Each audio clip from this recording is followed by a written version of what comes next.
Il-Prim Ministru Roberta Bela l-erba' filgħodu kellu taħdidiet bilaterali mas-Segretarju tal-Istat Amerikan tad-Difiża Mark T. Esper fil-Berġa ta' Kastilja.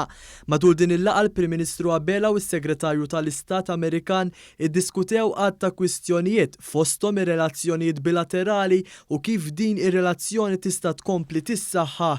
Id-diskussjonijiet iffukaw ukoll fuq l-isfidi tal-migrazzjoni, kif ukoll fuq il-kooperazzjoni bejn il-Forzi Armati ta' Malta u l-Forzi Amerikani.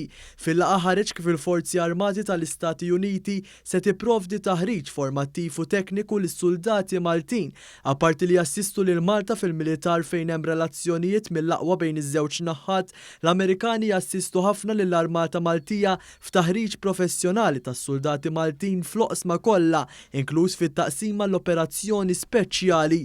Infatti kull sena l-Forzi Armati ta' Malta tibgħat numru ta' uffiċjali u suldati fl-Amerika fejn soldati Maltin jingħataw taħriġ speċjalizzat u uffiċjali Amerikani jiġu jagħtu taħriġ anke f'pajjiżna.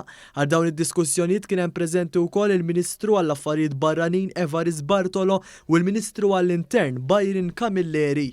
Intant is-Segretarju tal-Istat Amerikan tad-Difiża ltaqgħu wkoll mal-President ta' Malta George Vella fil-Palazz ta' Sant'Anton fejn fest l-oħrajn ġew diskussi t-temi tal-ġlieda kontra t-terrorizmu, is-sitwazzjoni preżenti fil-Libja u fil-Lvant tal-Mediterran u anke l-migrazzjoni.